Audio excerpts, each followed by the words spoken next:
जय हिंद। स्वागत है सभी का एक बार फिर से आपके अपने चैनल एनी क्लासेस में। चलिए, आज जो आपका हिंदी का एग्जाम हो चुका है ना, टर्म 1 का, तो ऑब्जेक्टिव है। तो मैं मॉर्निंग में एक वीडियो आप लोगों के लिए दिया था। वो वीडियो क्या बताया था आप लोगों को कि कितना आपका परसेंटेज और कितना मॉडल पेपर से आ रहा है, वो मैं उस पर लिख करके बता दिया था कि कौन से सेट से आपका क्वेश्चन आया है। वो वीडियो आपने नहीं देखा है तो जाकर के देख लेंगे, ठीक है। अब यहाँ पे जो आपका आंसर की है कि आप इससे मिला लेंगे कि कितना आपका सही हुआ कितना गलत। वैसे आप लोग को तो पता ही होगा, लेकिन फिर भी आप एक कंफर्म हो जाएंगे, ठीक है।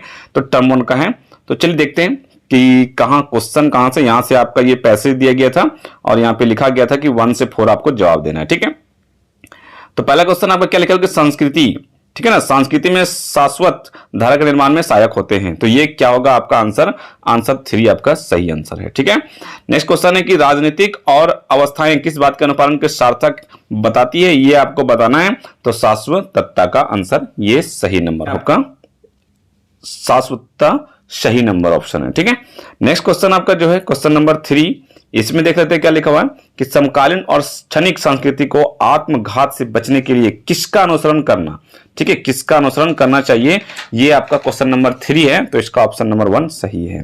क्वेश्चन नंबर 4 है कि लोक में उच्चतम जीवन आदर्शों की स्थापना कौन करते हैं, तो सत्वधर्मी करते हैं। ओके, नेक्स्ट देख लेते हैं यहाँ क्वेश्चन निम्नलिखित, तो इसको पढ़ना है आपको और निर्भय स्वागत करें मृत्यु का 5 से 8 तक, इसके बाद इसको जवाब देना है। तो क्या आपने जवाब दिया 5 का, कवि तब मृत्यु का स्वागत निडरता से करने के लिए कहा गया। क्यों कहा गया है, तो आपका मृत्यु जीवन यात्रा और मृत्यु दोनों ऑप्शन, मतलब 4 नंबर ऑप्शन आपका बिल्कुल सही है। नेक्स्ट क्वेश्चन देखते हैं कि क्वेश्चन नंबर 6 जो है क्या लिखा हुआ है कि मृत्यु रूपी सरिता में कौन स्नान करता है। तो ये आपका हो जाएगा नए वस्त्र धारण करने की इच्छा रखने वाला जीव। 7 नंबर क्वेश्चन क्या है, 7 नंबर क्वेश्चन में लिखा हुआ कि सच्चा प्रेमी किसे कहा जा सकता है। सच्चा प्रेमी किसे कहा जा सकता है, तो 7 नंबर क्वेश्चन जो निष्प्राण होता है, ठीक है। क्वेश्चन नंबर 8 क्या लिखा हुआ है कि काया का परिवाटी शब्द क्या है। काया का परिवाटी शब्द तन है, तन। ओके, नेक्स्ट क्वेश्चन देख लेते हैं 9 में कि भारत में प्रकाशित होने वाला प्रथम समाचार पत्र बंगाल गजट प्रकाशन किस वर्ष हुआ था। तो इसका आंसर आपका होगा 1780, ठीक है। जनसंचार का प्रमुख उद्देश्य पूछा जा रहा है, प्रमुख उद्देश्य जिज्ञासा, सूचना, विचारों, इनमें सभी, मतलब 4 नंबर ऑप्शन बिल्कुल आपका सही है, ठीक है, जनसंचार के बारे में। आगे क्वेश्चन नंबर 11 देखते हैं क्या है। आप लोग इसको मिला लेंगे, जल्द से जल्द आप लोग मिला भी लेंगे कि क्या आपका कितना सही है, और कमेंट करके जरूर बताएंगे कितना नंबर आप लोगों का आ रहा है। संचार में मुद्रण माध्यम से किस में शामिल किया गया, तो आपका समाचार पत्र, पत्रिकाएं, ये इनमें सभी बिल्कुल आंसर सही है। क्वेश्चन नंबर 12 का देख लेते हैं क्या है कि उदंड मार्दन किस वर्ष से प्रकाशित हुआ है। उदंड मार्दन, ठीक है, तो 1826 ईस्वी। नेक्स्ट क्वेश्चन, एक सफल संपादक में कौन से गुण अपेक्षित है। सफल कह रहे हैं, सफल में क्या है, तो मेधा, निपुण, आपको इसमें से 2 मिल रहा होगा, तो मतलब इनमें से सभी सब होगा 13 में। 14 नंबर देख लेते हैं कि हिंदुस्तान समाचार पत्र का प्रकाशन होता है। हिंदुस्तान कैसे पढ़ते हैं हम लोग, सप्ताह आता है या हर महीने आता है या दैनिक आता है, डेली आता है, डेली आता है, 1 नंबर ऑप्शन सही है। 15 का देख लीजिए टेलीविजन की रजत जयंती कब मनाई गई। टेलीविजन की रजत जयंती पूछा जा रहा है, तो 1984, 4 नंबर ऑप्शन बिल्कुल सही है। 6 नंबर क्वेश्चन की भारत में सिनेमा जगत का प्रमुख केंद्र स्थल कहां है। सिनेमा जगत तो मुंबई में है, ठीक है। आगे देखते हैं 17 का, और कितना क्वेश्चन ये मॉडल से आया गया है। ये क्वेश्चन वीडियो इस पर बनाया गया है, जाके वीडियो देख लें ताकि आपको जो नेक्स्ट एग्जाम आने वाला है उसमें थोड़ा सा बेनिफिट मिलने वाला है, ठीक है। उसके बाद देखिए पाक्षिक पत्रिका कितने दिनों के अंतराल में होता है, तो ये 15 दिन के अंतराल में होता है, 3 नंबर ऑप्शन, ठीक है। ये फ्रीलांसर शब्द का अर्थ है फ्री का अर्थ क्या है, स्वतंत्र, 2 नंबर ऑप्शन बिल्कुल सही है। उसके बाद यहाँ पे 19 से 20 आपका 19-22 के लिए सही विकल्प चुनिए। मुझ भाग्यहीन की तू संबल, ये भी आपका शायद मॉडल पेपर से ही है, आप देख लेंगे इसको।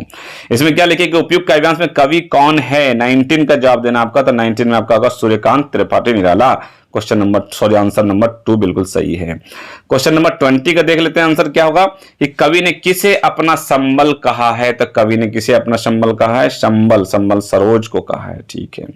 21 का देख लेते हैं कि कवि का जीवन कैसा रहा, तो कैसा है, कवि का दुखपूर्ण है।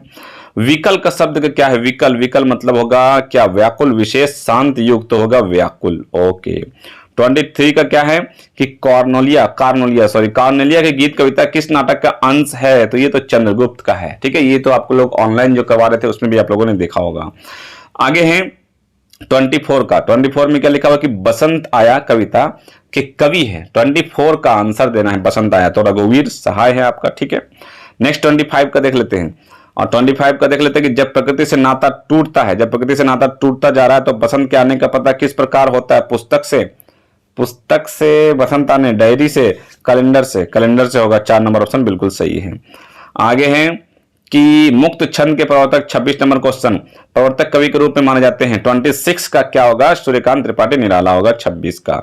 27 में क्वेश्चन क्या है कि गीत गाने दो मुझे, कविता कवि कैसे सामान्य वर्णन करते हैं। 27 का जन मनुष्य, जन संघर्ष, जब जीवन, इनमें सभी। तो डी नंबर ऑप्शन आपका बिल्कुल सही है, 4 नंबर।